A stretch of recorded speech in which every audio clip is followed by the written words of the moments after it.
Yes, certainly one of the priorities for UNESCO is Africa. We have several program sectors: science, education, culture, social and human sciences, communication and information. And for each of those sectors, Africa is a priority. And besides that, we actually have an Africa section which coordinates many of the programs and initiatives in Africa.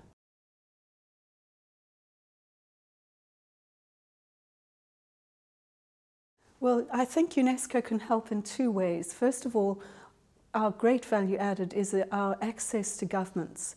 And this is a special access. We have access to ministers of science and education and culture and social and human sciences. And we have UNESCO national commissions in each of these countries, so that there's very close coordination between our member states and UNESCO. And I think we are uniquely placed then to advocate for certain policies and to try and show governments how certain policies or certain changes are necessary, and to demonstrate to them the impact for good, for development in those countries. And secondly, I think the other way in which UNESCO has a great impact is in our very rich resources that we have in terms of our partners. We partner with other UN agencies, but we partner with a great number of NGOs who are very active in Africa and who have operational level projects which we can support in different ways. And it's those two main ways that I think we're very effective.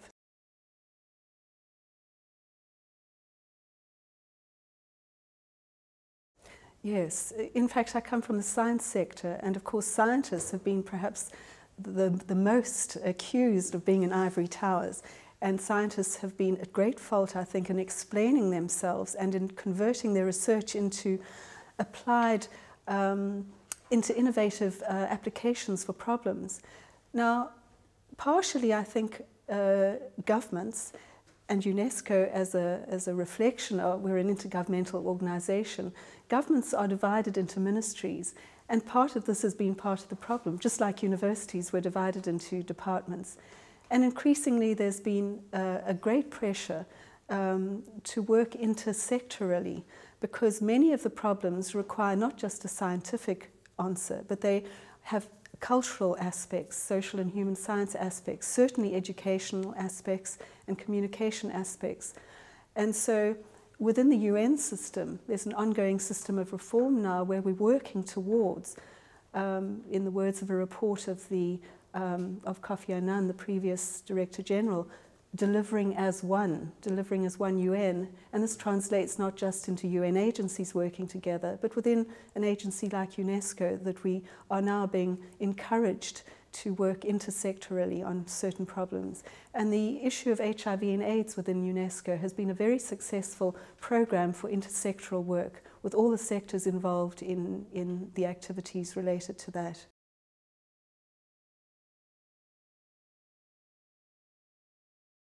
Each agency, of course, does have its own mandate, its own specialization. And within the Delivering as One program, the idea is that there will be one UN program in a country, that all the agencies work together within that context. It will be, each agency will maintain their own expertise and competency. But for instance, if one works in the area of HIV and AIDS, you can see clearly that the clinical and vaccine aspects of that problem would be dealt with by WHO. Educational and scientific content and research, basic research, would be handled by UNESCO. So there is a division of labour that is more sensible or more sensitive to cross-sectoral fertilisation, if you like, and to agencies doing, not repeating what other agencies are doing, while not at the same time letting a whole area go on one side because no agency is addressing that.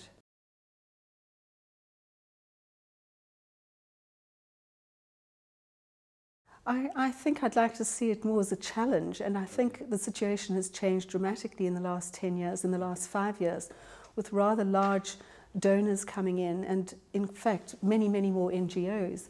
And so I think that it's a perfectly valid problem and a challenge. And I think now that people are aware of it, different organizations are aware of it, and there's much more of an emphasis on trying to work together and not to duplicate things. And within the UN system, I think the UN system is perhaps also could bring to the situation a coordination function where one can try and eliminate this problem for individual countries where they have 100 different NGOs coming in, 100 different reports to make, and so forth. That I would hope that the UN system can come and respond to that need, and that all the organizations concerned working on a problem will cooperate together.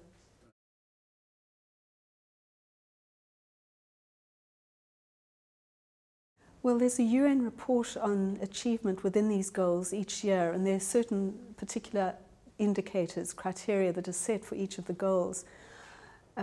It is disappointing. There are gains, but it is very disappointing to see a lack of progress in some of the indicators, in many of the indicators in Africa. However, I think just that in itself is something that can force African governments to address the real issues and to be encouraged to commit themselves to programs and to initiatives that need to solve these problems. One of the things that I think is very important is the commitment of African governments, real commitment to solving these problems. And I think African governments need to be empowered at a certain level to have the confidence to make these decisions and to take them. At another level, the ordinary people in Africa need to be empowered with the realization that they can go a long way to solving their own problems. I think a lot of the negativity almost robs a person individually and a country nationally of some kind of self-respect and self-esteem that's necessary to drive a process of getting out of the problems. And so I think that the negative part of those can push governments to encourage them to make some fundamental changes.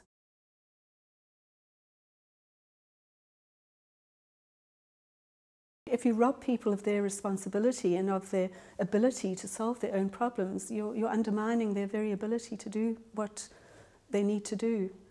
I'm a great believer in that the problems of Africa will be solved by Africans, and coming from there myself, I've sometimes looked at the papers that come out of Europe, and I've always had the feeling that there's an underlying message which says we must teach them how to be more like us.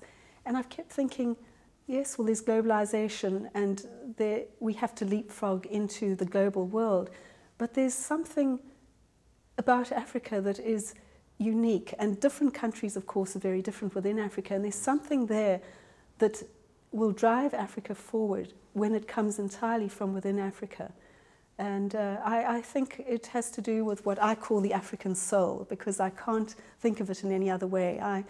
I feel more at home in Africa, and I love being there. And after sitting in petrol queues in Zimbabwe for some time, I remember a commuter omnibus going by one Friday evening with people singing in the bus. And the situation was quite dismal, but everyone was singing, and it's that ability to surmount difficulties with an internal happiness that I think is critical, that mustn't be snuffed out in Africa.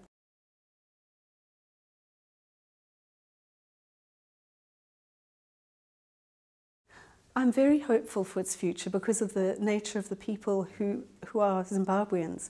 Zimbabweans always say, we'll make a plan. And I think part of the problem with the grave economic problems there is that Zimbabweans always make a plan, so that somehow it's lurched on and the situation has gone on. I think if the economic difficulties and the terrible inflation rates can be solved, and if the economy can be opened up, Zimbabweans will solve that. Zimbabweans who've left the country temporarily, I think most of them, have done extremely well outside, and I think they can bring their talents back, and the people within Zimbabwe can be have the necessary financial and infrastructure to develop their own talents and their own entrepreneurial skills.